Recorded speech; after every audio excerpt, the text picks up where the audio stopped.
Your Honor, I'm entitled to half of my wife's business.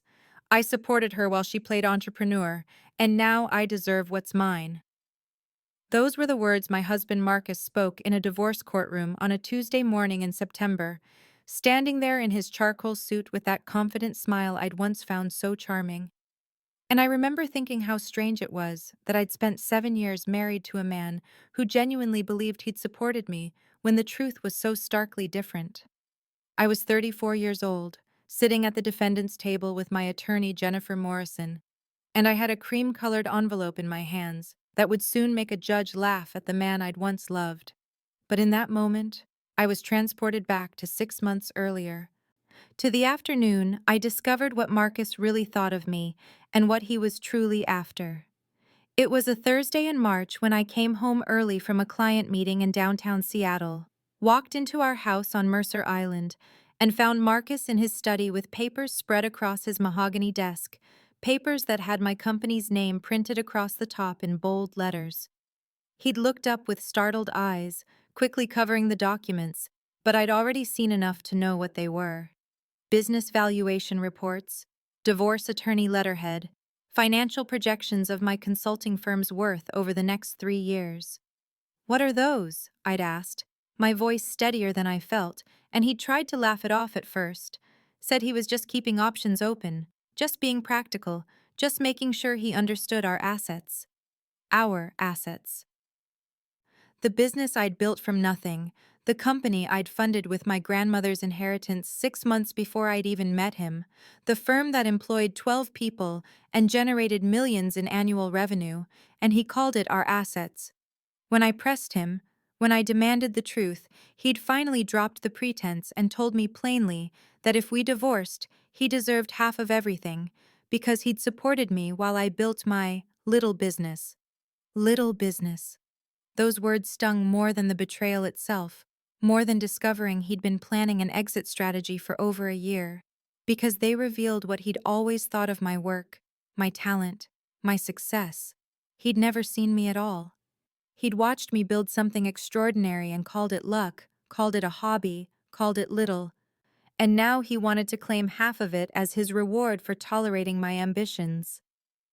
That moment in his study, with March rain beating against the windows and my marriage dissolving before my eyes, I'd made a decision. I would not let him take what I'd built. I would not let him rewrite history to cast himself as my benefactor when he'd been nothing but an obstacle wrapped in a husband's clothing. I'd smiled at him that afternoon, told him we'd talk about it later, and walked calmly to my car before I let myself fall apart, because I already knew something Marcus had forgotten entirely, something that would change everything when the time came. I had proof, I had documentation, and I had that envelope. Before continuing the story, please subscribe. I need to reach 1,000 subscribers to be able to bring you stories like this every day. For you, it's just a click, but for me, it means a lot. I met Marcus 7 years earlier when I was 27 years old, young enough to mistake confidence for strength and charm for character, and he'd been both of those things in abundance when we first connected at a networking event in downtown Seattle, where I was trying to drum up clients for my 6-month-old consulting business. He worked in corporate sales for a medical device company, made around $85,000 a year, and had this way of making me feel like I was the only person in any room we occupied together, asking questions about my business with what seemed like genuine interest, telling me I was ambitious and smart and going places.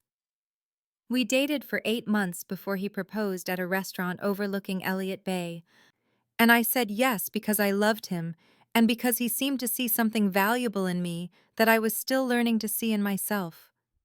The wedding was small, just immediate family and close friends, held in April with cherry blossoms blooming across the city, and I remember feeling grateful that someone like Marcus wanted to build a life with me.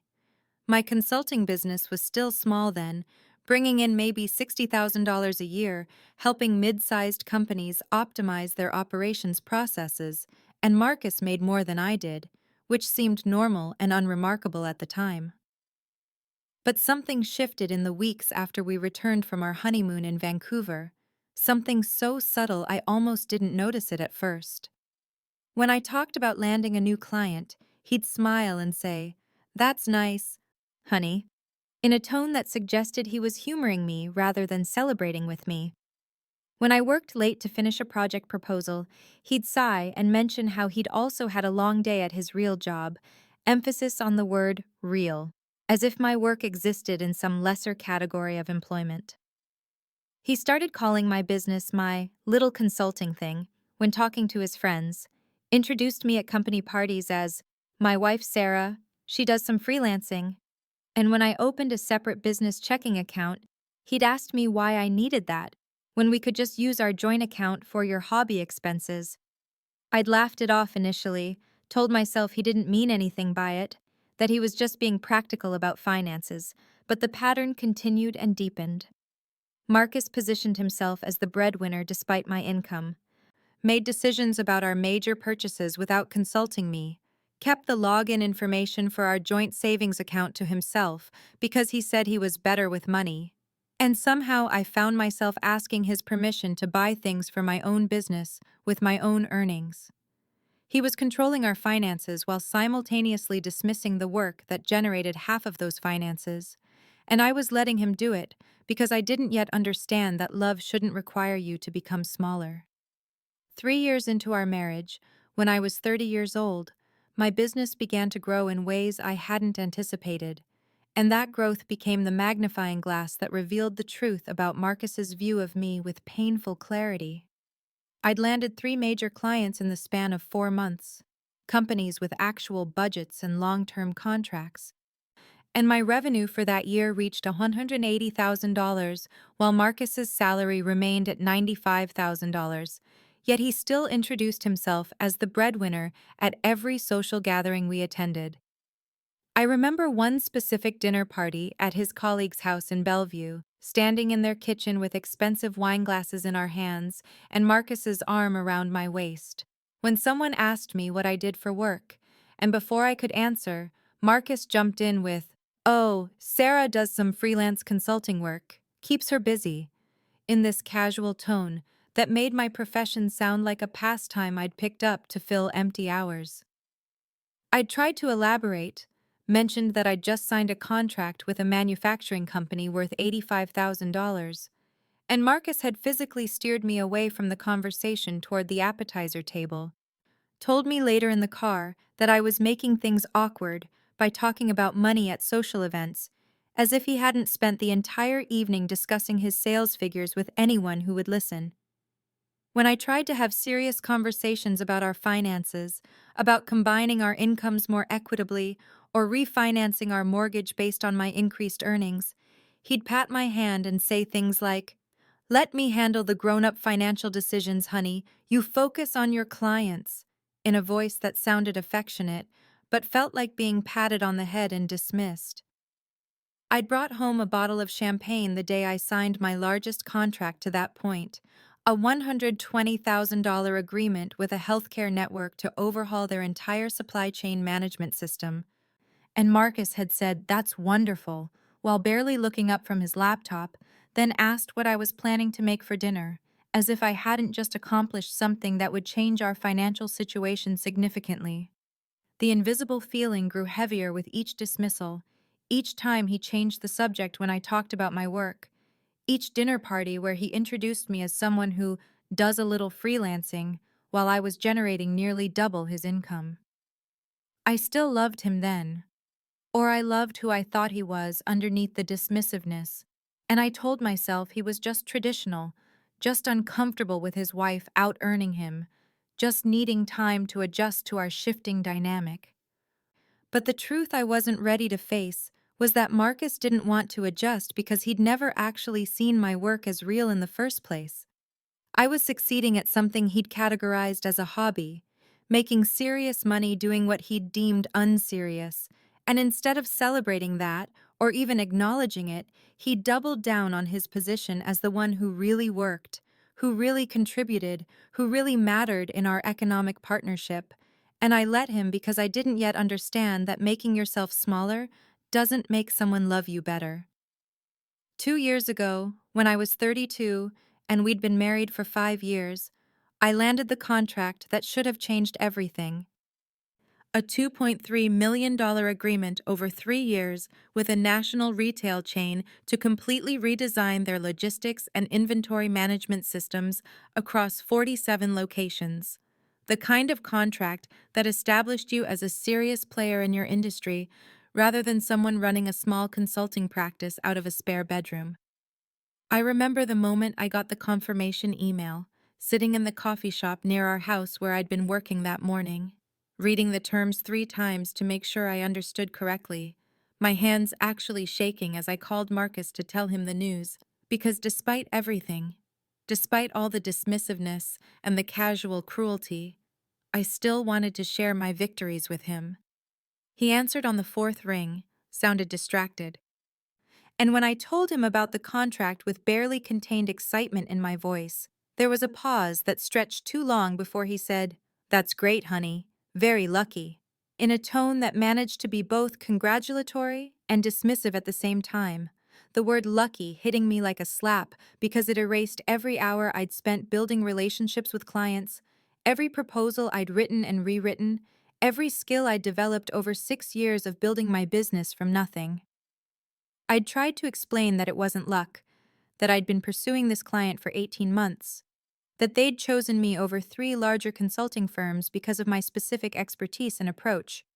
But Marcus had cut me off with, "I'm sure you worked hard too.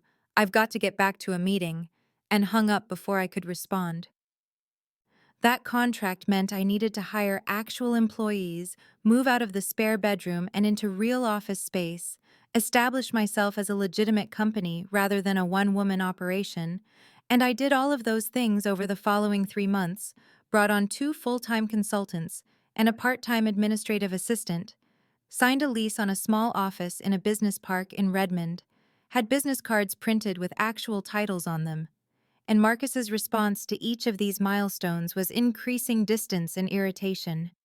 He complained about my work hours, even though they hadn't changed significantly, made comments about how I was never home anymore, despite the fact that he'd always worked until 7 or 8 in the evening himself, and started asking detailed questions about my business finances that felt less like spousal interest and more like reconnaissance. I'd come home excited to tell him about hiring my first employee and found him going through the mail on my desk in the spare bedroom, holding an envelope from my business bank. And when I asked what he was doing, he'd said he was just curious about how much money you're actually making with all this, in a tone that suggested he thought I was exaggerating my success. The way he said all this, when referring to my business, that casual dismissal wrapped in 2 small words, should have told me everything I needed to know about what was coming. But I was still trying to believe that eventually my success would become too large for him to ignore, that eventually he'd have to acknowledge that what I'd built was real and valuable, and mine. 6 months ago, on a Tuesday afternoon in March when the Seattle rain was coming down in sheets and I'd left work early because of a migraine, I came home to find Marcus sitting in a coffee shop 2 blocks from our house with a man in an expensive suit, their heads bent over a stack of documents spread across the table between them, and something about the furtive way Marcus glanced around before sliding a folder across to the other man made me stop on the sidewalk and watch through the rain-streaked window. I didn't recognize the man, but I recognized the body language of a confidential business meeting, the kind where you don't want to be seen. And when I got home 20 minutes later, I went into Marcus's study with my heart pounding and found a file folder tucked into his briefcase that contained a complete valuation of my business prepared by Henderson and Associates financial consultants dated 2 weeks earlier. Spreadsheets tracking my company's revenue growth over the past 3 years, copies of contracts I'd signed with major clients, and a business card for Thomas Whitmore, attorney at law, specializing in complex divorce and asset division. I stood there in his study, holding those documents with shaking hands, understanding in one terrible moment that the detailed questions about my business finances hadn't been idle curiosity, that his increasing distance hadn't been about work stress, that everything I'd built was something he'd been cataloging and calculating and planning to take, and the betrayal felt like being hollowed out from the inside. When Marcus came home an hour later, I was sitting at the kitchen table with the documents spread in front of me, and he went pale when he saw what I'd found, started to say something about how it wasn't what it looked like, but I cut him off and asked him directly if he was planning to divorce me and take half my business. He denied it at first, said he was just exploring options and being financially prudent, told me I was overreacting and invading his privacy, but when I pointed at the divorce attorney's card and the business valuation and asked him to explain what other interpretation was possible, he shifted tactics and said he was keeping his options open because he wasn't sure our marriage was working anymore. Said it in this calm, reasonable voice that made my anger feel hysterical by comparison. I asked him what wasn't working, what had I done to make him question our marriage, and he said, "It's not about what you've done, Sarah, it's about us growing apart."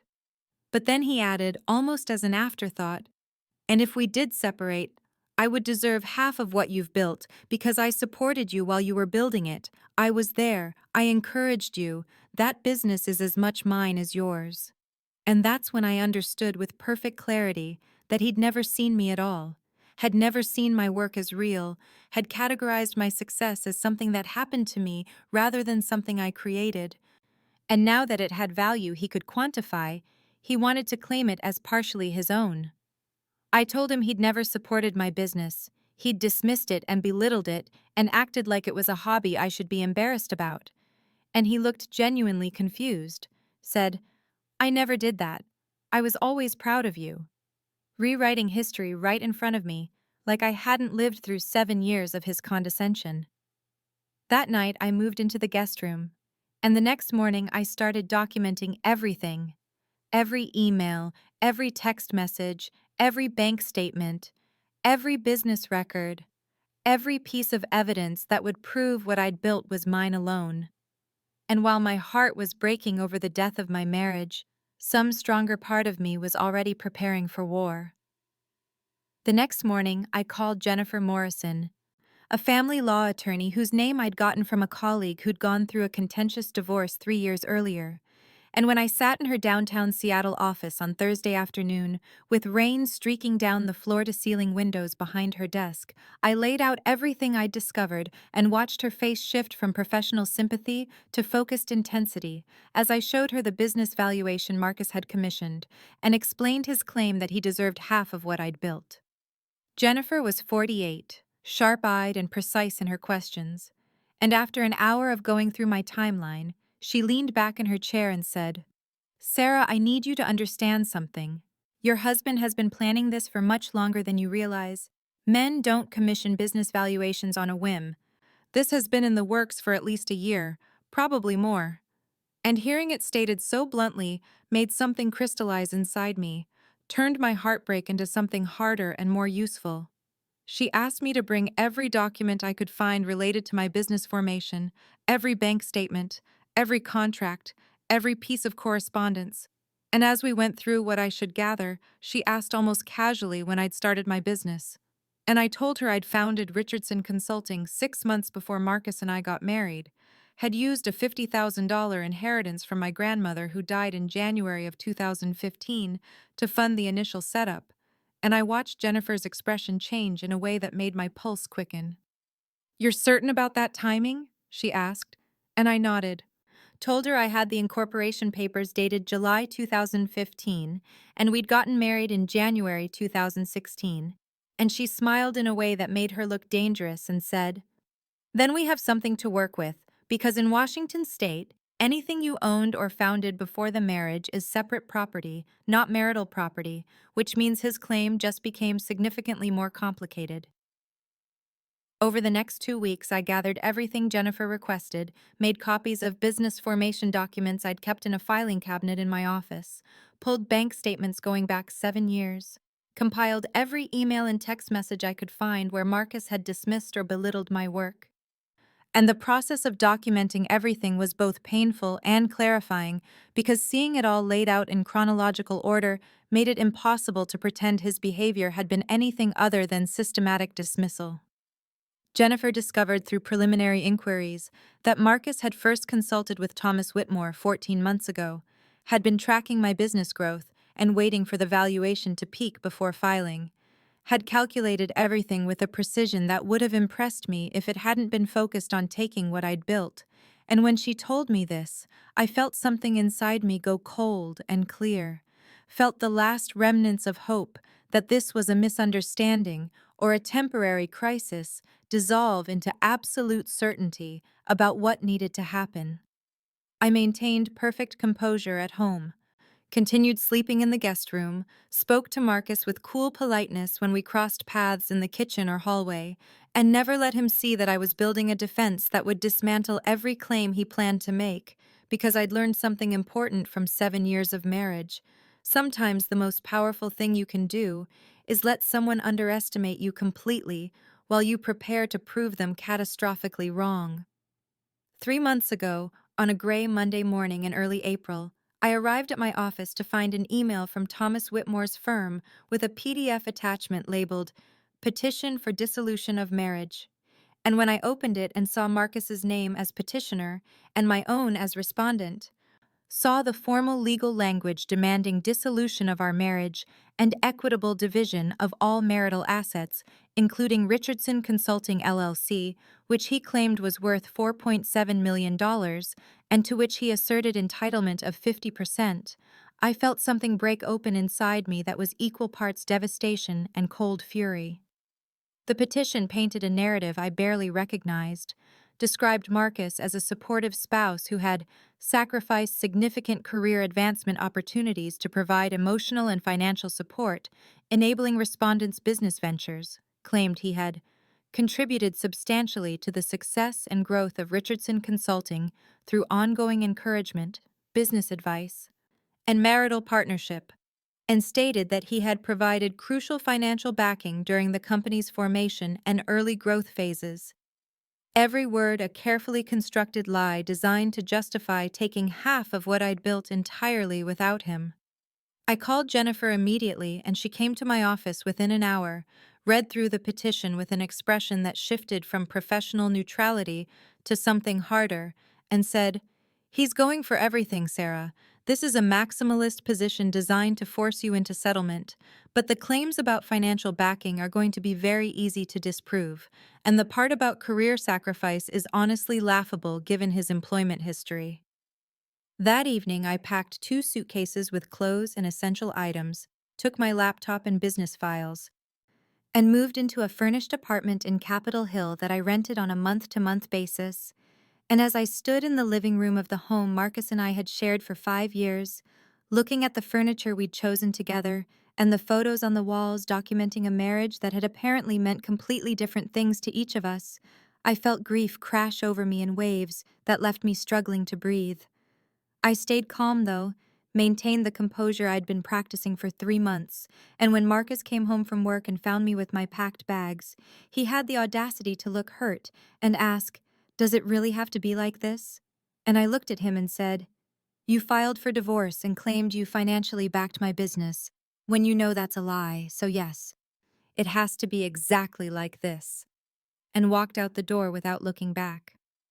Over the next 2 weeks, the story spread through our social circle with the speed and distortion of all gossip, and I heard through mutual friends that Marcus was telling people he'd tried to make the marriage work, but I'd become obsessed with my business, that he'd supported my dreams only to be pushed aside when I found success, that he was only asking for what was fair, given his contributions to my company, and the injustice of watching him construct a narrative where he was the wronged party, while I was the selfish spouse who'd abandoned our marriage made me want to scream. But instead, I documented every lie, every distorted story, every false claim, and added them to the growing file of evidence that would dismantle his case piece by piece until there was nothing left but the truth he'd tried so hard to bury. Jennifer and I spent the next 6 weeks building a case so comprehensive and meticulously documented that by the time we finished, I had 3 banker's boxes full of evidence sitting in her conference room, each folder labeled and cross-referenced, and containing pieces of the truth Marcus had tried to bury under his false narrative about being my supportive partner and financial backer. We started with bank records going back 8 years. Statements from the account I'd opened in 2014 with my grandmother's inheritance that showed the $50,000 deposit in January of that year, and then the steady withdrawals I'd made to fund Richardson Consulting's formation in July 2015. 6 months before Marcus and I got married, and Jennifer had our forensic accountant, David Chen, prepare a detailed analysis showing that not a single dollar of Marcus's money had ever touched my business accounts at any point during its formation or growth. We compiled every email I could find where Marcus had discussed my work with friends or colleagues, and reading through them with Jennifer was like experiencing the dismissal all over again in concentrated form. There was the message to his college roommate from March 2019 saying, "Sarah's still playing entrepreneur. It's cute how serious she takes her little consulting thing." And the email to his brother from November 2020 that said, "She landed some contract she won't stop talking about. Honestly, I tune out when she goes on about her clients. It's not like she's running Microsoft or anything." And the text exchange with his coworker Derek from June 2021, where Marcus wrote, "My wife thinks she's a businesswoman because she has an LLC and some freelance clients. I don't have the heart to tell her it's basically a hobby that got out of hand." Jennifer also subpoenaed Marcus's phone records and discovered a trail of text messages with Amanda Kerrigan, the 29-year-old marketing coordinator at his company, that went back 14 months and showed a relationship that had clearly progressed from professional to personal to explicitly romantic, with messages from March discussing their future together once everything was settled, and Amanda asking how much he expected to get from the divorce and Marcus responding, "Enough that we won't have to worry for a while. Her business is worth almost $5 million, and I'm entitled to half." The texts made me physically sick when I first read them, not because I still loved Marcus at that point, but because they revealed such calculated planning, such casual cruelty, such absolute certainty that he could take what I'd built and use it to fund a life with someone else while claiming he'd been the one supporting me all along. We gathered testimony from my business partners at Richardson Consulting, starting with Deborah Martinez, who'd been my first employee and who gave a deposition stating that in 3 years of working with me, she'd never once seen Marcus at our office, never heard him offer business advice, and had actually witnessed him at a company holiday party in 2019, telling someone he didn't really understand what my business did and found it all rather boring. And similar statements came from James Wu and Patricia Okonkwo, who both confirmed that Marcus had been completely absent from any aspect of Richardson Consulting's operations, and had in fact seemed uncomfortable and dismissive on the rare occasions when they'd met him at social events. Jennifer discovered through discovery requests that Marcus had actually turned down a promotion 8 months ago, not because he was sacrificing for my career as his petition claimed, but because the position would have required relocation to the company's Phoenix office, and he hadn't wanted to leave Seattle where Amanda lived and where my business assets would be divided under Washington state law. And the documentation of his actual career decisions versus his claimed sacrifices gave us another layer of evidence that his entire narrative was constructed fiction designed to justify taking money he'd never earned and had actively mocked me for earning. My deposition took place on a Wednesday afternoon in late May in a windowless conference room at Thomas Whitmore's law office, where I sat across from Robert Chen, who spent 4 hours asking questions designed to paint me as a calculating spouse who'd hidden assets and minimized Marcus's contributions. And though Jennifer had prepared me extensively for the aggressive questioning, I still felt my hands shaking under the table as Chen suggested that I'd deliberately structured my business to exclude my husband, implied that my success had come at the expense of our marriage, and repeatedly asked whether I'd valued Marcus's emotional support and partnership in monetary terms. I kept my voice steady and answered each question truthfully, stated that Marcus had never provided financial backing for Richardson Consulting, confirmed that he'd shown no interest in my business operations, and acknowledged that yes, emotional support was valuable, but it didn't translate into ownership of a company he'd called a hobby that got out of hand, in writing to his friends, and I watched Chen's expression tighten when I quoted his own clients' emails back to him with exact dates and recipients. Marcus attended my deposition and sat beside his attorney with an expression of wounded dignity that might have been convincing if I hadn't known about the text with Amanda, where he'd calculated how much money he'd get from destroying what I'd built. And when the deposition ended and Jennifer and I walked to her car, she said, "You did beautifully, Sarah. You stayed calm and factual, and you didn't let him rattle you, and Chen knows his case is falling apart. But he's going to push hard at trial anyway, because that's what Marcus is paying him to do." Over the next 2 weeks, I heard through mutual friends that Marcus was telling anyone who would listen that the trial was just a formality, that his attorney had assured him Washington's community property laws meant he was entitled to half of everything acquired during the marriage, regardless of whose name was on the documents, and that he expected to walk out of court with at least $2 million, which would let him start the next chapter of his life with financial security he'd earned through years of supporting an ungrateful spouse.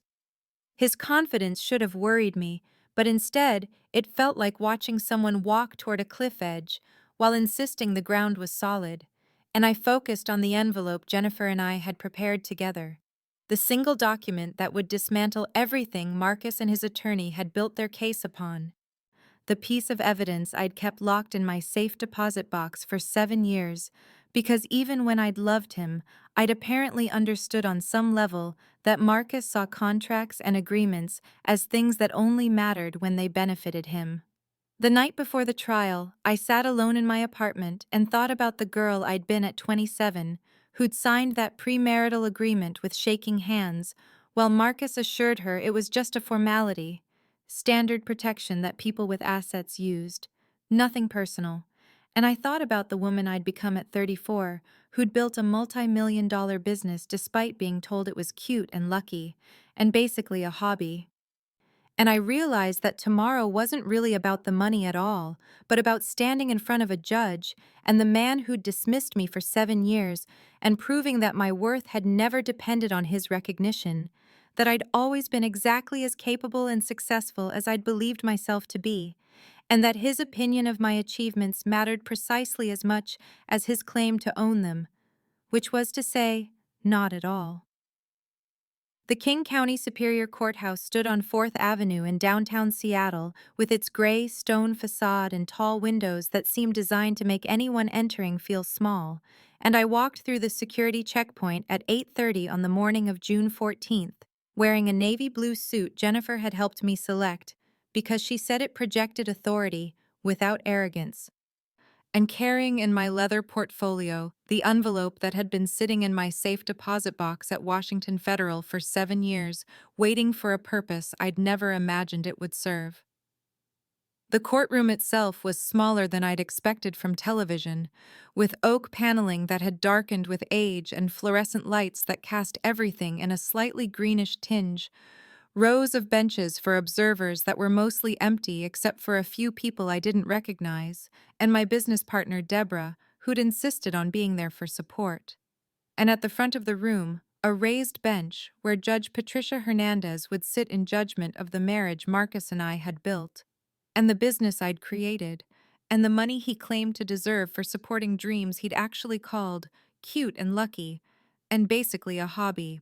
Jennifer and I took our seats at the respondent's table on the right side of the courtroom, and she arranged her documents in neat stacks while I tried to keep my hands from shaking by folding them in my lap. And then Marcus arrived with Robert Chen at 8:45, looking confident in a charcoal suit I'd bought him for Christmas 2 years ago. And he didn't look at me as he took his seat, but I could see the set of his shoulders that communicated certainty about the outcome, the same posture he'd had when he told mutual friends he'd get what he deserved. Judge Hernandez entered at 9 precisely, and we all stood. And she was a woman in her late 50s, with steel-gray hair pulled back in a neat bun and dark-framed glasses, and an expression that suggested she'd heard every possible lie people could tell in her courtroom, and wasn't particularly interested in hearing new variations. And after we sat, she reviewed the case number and the parties, and asked if both sides were ready to proceed, and Robert Chen stood and said, "Yes, Your Honor, petitioner is ready," and Jennifer said, "Respondent is ready, Your Honor." and I felt my heart hammering so hard I was certain everyone in the courtroom could hear it. Chen presented his opening argument standing at a podium between the two tables, and he painted a picture of Marcus as the devoted husband who'd supported my entrepreneurial aspirations from the beginning, who'd encouraged me when I doubted myself, who'd provided emotional and financial stability that allowed me to take the risks necessary to build Richardson Consulting into the successful enterprise it had become. And he spoke about partnership and mutual contribution and the principle that marriage was a joint venture where both parties shared in the assets created during the union, regardless of whose name appeared on the documents.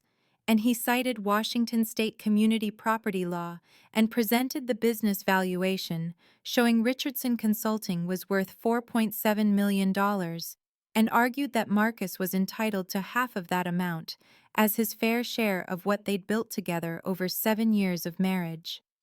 I sat listening to the lies presented as fact, to the narrative Marcus and his attorney had constructed, where my dismissive husband, who'd called my work a hobby, became the supportive partner who'd enabled my success. And I kept my face neutral, the way Jennifer had coached me, but inside I felt anger burning so hot it surprised me with its intensity, and my hand moved unconsciously to touch the portfolio on the table in front of me, where the envelope waited to destroy everything Robert Chen was saying. And Jennifer noticed the gesture and put her hand briefly over mine in a steadying touch that said, "Wait, not yet. Let them build their case so we can watch it collapse." Jennifer stood when Chen finished and walked to the podium with a calm confidence that steadied my racing heart, and she began by thanking the court for its time, and then systematically dismantled every claim Marcus and his attorney had made with the precision of someone taking apart a machine to show it had never worked in the first place. She started with the financial records, presenting bank statements from Washington Federal and Chase that showed Richardson Consulting had been funded entirely from my inheritance from my grandmother, Eleanor Richardson, who'd passed away in January 2016 and left me $175,000 that I'd deposited into an account solely in my name, and the business incorporation documents dated March 15, 2016, showed I'd founded the company 6 months before Marcus and I married in September. And Jennifer walked Judge Hernandez through each document methodically while I watched Marcus's face begin to lose some of its certainty. Then Jennifer moved to the communications, and this was the part I'd been dreading and anticipating in equal measure because hearing my husband's dismissiveness read aloud in open court was humiliating, but also validating in a way I hadn't expected. And she presented an email Marcus had sent to his college friend David Brennan in April 2019, where he'd written, "Sarah's still playing office with her little consulting thing, calls herself a CEO now, which is hilarious since she has like 3 employees and works out of a glorified closet downtown, but whatever makes her happy, I guess." And I heard Deborah draw in a sharp breath from the benches behind me. Jennifer continued with text messages Marcus had sent to his brother in August 2020 after I'd landed the major contract with Pemberton Industries. Messages where he'd written, "She thinks she's some kind of business mogul now because she got lucky with one big client. Honestly, it's kind of embarrassing how seriously she takes herself, but I smile and nod because what else can you do?" And I watched Marcus shift in his seat and exchange a glance with Chen, who was making notes on his legal pad with aggressive strokes that suggested he knew where this was heading. The pattern Jennifer established was undeniable. 7 years of documentation showing Marcus had not supported my business, but had actively mocked it, had not encouraged my ambitions, but had dismissed them as cute and lucky and basically a hobby, and had not provided any financial backing despite Chen's claims, but had actually refused to co-sign a business line of credit in 2018 because he said he wasn't putting his credit rating at risk for a hobby that might not pan out. Then Jennifer called me to testify, and I walked to the witness stand with my legs feeling unsteady, but my voice staying calm as I was sworn in, and she asked me to describe Marcus's involvement in Richardson Consulting, and I stated clearly that he had never attended a single business meeting, had never reviewed a contract or proposal, had never met my employees until the company holiday party in 2021, and had never contributed financially or strategically to the business he was now claiming half ownership of. And when Jennifer asked how Marcus had described my work to others, I repeated his own words back to the court about hobbies and luck and playing office, and I watched his face flush red with either embarrassment or anger, I couldn't tell which, and found I didn't particularly care. Jennifer returned to her seat after my testimony and gave me a brief nod that communicated we'd presented everything we needed, and Robert Chen stood for what he clearly intended to be his closing argument, a final push to convince Judge Hernandez that despite all the evidence of Marcus's dismissiveness and lack of contribution, he still deserved $2.35 million because Washington was a community property state and the business had grown during the marriage, regardless of whose name was on the founding documents, and he spoke for nearly 10 minutes about partnership and shared sacrifice, and the principle that one spouse shouldn't be able to hide assets by claiming sole ownership.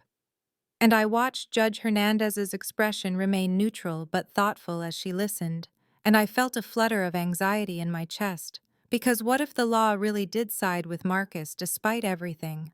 What if the judge decided that marriage alone entitled him to half of what I'd built with money he'd never contributed, and work he'd actively mocked? When Chen finished and sat down looking satisfied with his performance, Judge Hernandez reviewed her notes for a moment and then looked up and asked, "Does respondent have anything further to present before I make my determination?" And Jennifer stood and said, "Your Honor, Ms. Richardson has one additional document the court should review," and she gestured to me, and I reached into my portfolio with hands that had stopped shaking, because this was the moment I'd been preparing for since the day I'd found those business valuation documents in Marcus's study, and I pulled out the cream-colored envelope that was slightly yellowed at the edges after 7 years in my safe deposit box, and I walked it to the bailiff who carried it to Judge Hernandez's bench. The judge opened the envelope and pulled out the document inside, and I watched her eyes move across the pages, and I saw the exact moment she understood what she was reading, because her eyebrows rose slightly and the corner of her mouth twitched in what might have been amusement. And she looked from the document to Marcus with an expression I couldn't quite read, and then she said, "Mr. Chen, did you review all premarital documentation when you took this case?" And Chen looked confused and said, "Your Honor, there was no premarital agreement in the discovery materials." And Judge Hernandez held up the document and said, "I'm looking at a premarital agreement dated August 30th, 2016, signed by both parties and properly notarized, in which Mr. Richardson specifically waived any claim to businesses owned or founded by Ms. Richardson, either before or during the marriage." The courtroom went absolutely silent, the kind of silence where you can hear the ventilation system humming and someone's shoe squeak against the floor, and I watched Marcus's face go completely white and then red as the blood rushed back. And his mouth opened but no sound came out, and Chen was flipping frantically through his files as though the document might suddenly appear there, and Jennifer remained perfectly still beside me, but I could feel the satisfaction radiating from her like heat. I remembered suddenly the day Marcus had insisted we needed a prenuptial agreement, how he'd said it was just smart business because his father had been taken to the cleaners in his divorce, and Marcus wasn't going to let that happen to him, how his attorney had drafted something that protected his salary and his investment accounts and his future inheritance, and how that attorney had added standard reciprocal language protecting my assets too, and how Marcus had barely glanced at those sections because I'd only had about $40,000 in savings at the time, and a consulting business he considered a hobby that would probably fold within a year, and how he'd never imagined that the business he dismissed so thoroughly would one day be worth $4.7 million, that this piece of paper he'd forgotten about completely now prevented him from touching. Judge Hernandez set the premarital agreement down on her bench and removed her reading glasses, and she looked directly at Marcus with an expression that wasn't quite a smile, but held something close to amusement, the way you might look at someone who'd just told an elaborate story only to have the ending completely undercut their point. And she said, "Mr. Richardson, I want to make sure I understand your position here. You initiated this divorce and filed a claim for half of Richardson Consulting, which is currently valued at $4.7 million, claiming that you supported your wife's business endeavors and enabled her success through your emotional and financial contributions during the marriage. Is that correct? And Marcus nodded slowly, his face still pale. And Chen started to stand, but the judge held up one hand to stop him, and she continued. But you also signed a premarital agreement on August 30th, 2016, just 3 weeks before your wedding, in which you explicitly and specifically waived any claim to businesses owned or founded by Ms. Richardson, and this agreement was prepared by your attorney at your insistence according to the notary documentation, correct? And Marcus's mouth opened and closed, and he finally said in a voice that sounded strangled, Your Honor, that was 7 years ago. I didn't think. The business was nothing then. She was just starting out. And Judge Hernandez's expression shifted from amused to stern in an instant, and she said, The value of the business at the time you signed away your rights to it is irrelevant, Mr. Richardson. A premarital agreement is a binding legal contract, and you don't get to retroactively decide it shouldn't count because your wife turned out to be more successful than you anticipated. And I felt a surge of vindication so strong it almost made me dizzy. Hearing a judge say in open court that Marcus didn't get to change the rules just because I'd succeeded beyond his expectations. Judge Hernandez picked up the agreement again and flipped to the second page, and she said, This language is extremely clear. It states that each party waives any claim to businesses owned or founded by the other party before or during the marriage, and it specifically defines businesses as including, but not limited to sole proprietorships, partnerships, limited liability companies, and corporations, and Richardson Consulting falls clearly within that definition. And then she looked at Robert Chen and said, Mr. Chen, I'm frankly surprised this case made it to my courtroom. A cursory review of premarital documentation should have revealed this agreement and saved everyone considerable time and expense. And Chen's face flushed red and he said, Your Honor, the agreement was not provided during discovery. We relied on Mr. Richardson's statement that no such agreement existed. And Judge Hernandez's gaze shifted back to Marcus with an expression that made him shrink in his chair, and she said, So you failed to disclose the existence of a premarital agreement to your attorney, Mr. Richardson? And Marcus stammered, I forgot about it. It was so long ago and Sarah never brought it up, so I assumed. I thought maybe she'd lost it or... And the judge cut him off with, You thought your wife wouldn't keep the legal document protecting her assets? That seems like a significant miscalculation. The courtroom was utterly silent except for the court reporter's fingers on her stenotype machine, and Judge Hernandez looked down at her notes and then back up at both attorneys, and she said, I'm prepared to issue my ruling, Mr. S. Richardson's claim to any portion of Richardson Consulting is denied in its entirety based on the valid and binding premarital agreement he signed, waiving such claims. Furthermore, I'm awarding attorney fees and court costs to Ms. Richardson in the amount of, and she glanced at a document Jennifer had filed, $38,500 to be paid by Mr. Richardson within 90 days, and I want to add that this court does not look favorably on frivolous claims that waste judicial resources, particularly when those claims involve attempting to circumvent legal agreements the petitioner himself insisted upon. And she looked directly at Marcus again and said, Mr. Richardson, marriage is a partnership that requires mutual respect and honesty, and from the evidence presented today, it's clear you showed your wife neither. You dismissed her professional accomplishments while simultaneously planning to profit from them, and you initiated legal action without disclosing relevant documentation to your own attorney. These are not the actions of someone who deserves the windfall you sought. And with that, she struck her gavel once and said, This court is adjourned. The gavel's strike seemed to echo in the silence that followed, and then the courtroom erupted into motion as people gathered their belongings and began filing toward the exits. And I sat completely still for a moment, trying to process what had just happened, trying to absorb the reality that it was over, and I had won not just one, but won so completely, that Judge Hernandez had ordered Marcus to pay my attorney fees and publicly called out his dishonesty and lack of respect. Jennifer turned to me with a smile that was professional but genuine and said, "That went even better than I hoped," and she squeezed my shoulder briefly before beginning to pack up her files, and I watched Marcus across the courtroom as he sat frozen in his chair with his face still red and his hands gripping the table edge so hard his knuckles had gone white. And Robert Chen was speaking to him in a low, urgent voice while gathering his own materials with quick, jerky movements that suggested he wanted to leave as rapidly as possible. I felt a complicated tangle of emotions that I couldn't quite sort through. There was triumph, certainly, and vindication and relief so profound it made my whole body feel lighter.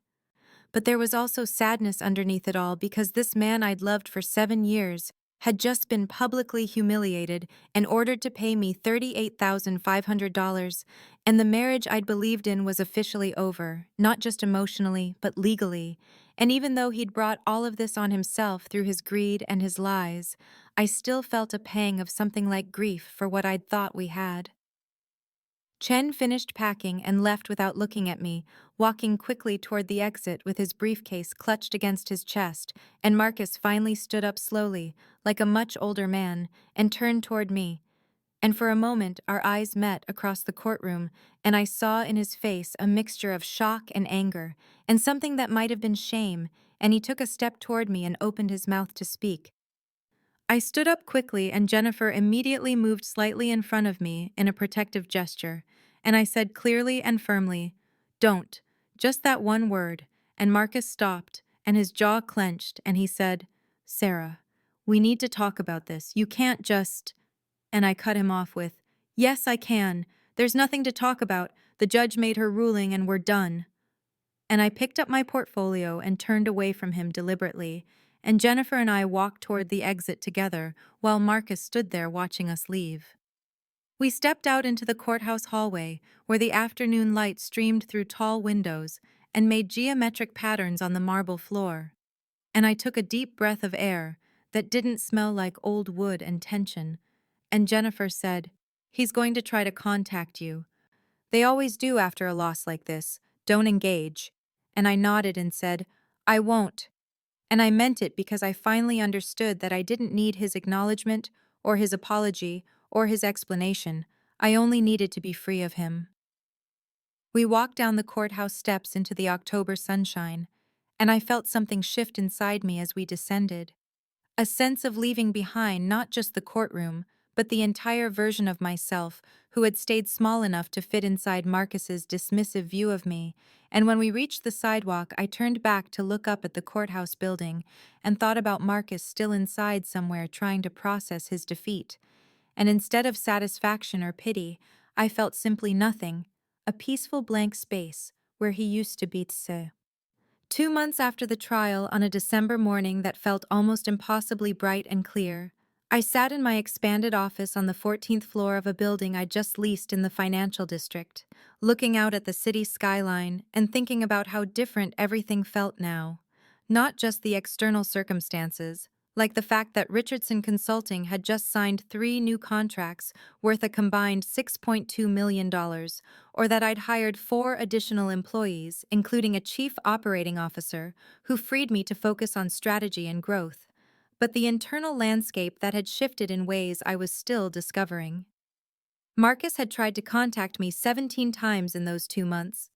Calls and texts and even one email that was 8 paragraphs long explaining how he'd made mistakes and still loved me and wanted to work things out. And each time I deleted or ignored the message without a second thought because I'd finally understood that his version of love had always been conditional on my staying small enough not to threaten him. And I didn't need that anymore and wouldn't accept it if I did. The friends who'd initially believed his narrative about being a supportive husband, unfairly treated in divorce court, had gradually heard the truth. Some from mutual acquaintances who'd been in the courtroom, and others from the public record of Judge Hernandez's ruling and her pointed comments about respect and honesty, and several had reached out to apologize for their initial skepticism, and I'd accepted those apologies with grace, but I'd also learned something about who showed up when things were complicated versus who waited to see which way the wind blew. My business partners, David and Lisa, had taken me to dinner the week after the trial to celebrate, and David had raised his glass and said, "To Sarah, who built something remarkable despite having dead weight attached." And we'd all laughed, but I'd also felt a wave of gratitude for people who'd seen my worth all along, who'd never needed a judge's validation to know what I was capable of. I'd been on 2 dates with a software developer named Michael, who I'd met at a networking event. Nothing serious yet, but he'd asked detailed questions about my business with genuine interest, and his eyes had lit up when I'd explained our new market expansion strategy. And whether or not anything came of it romantically, I'd recognized that I was now capable of identifying respect when I saw it and walking away when I didn't. The $38,500 Marcus owed me in attorney fees had arrived via certified check exactly 87 days after the judgment, 3 days before the 90-day deadline, and I'd deposited it without ceremony and used it to fund a scholarship for women entrepreneurs that I'd named after my grandmother, whose inheritance had started everything. I thought sometimes about that envelope I'd handed Judge Hernandez, how such a small physical object had contained the power to completely dismantle Marcus's plans and protect everything I'd built. But mostly, I thought about the fact that my worth had never actually depended on that piece of paper, or the judge's ruling, or Marcus's belated recognition of what he'd lost. It had always existed independent of anyone's validation. And learning to believe that fully and completely was the real victory that made everything else possible.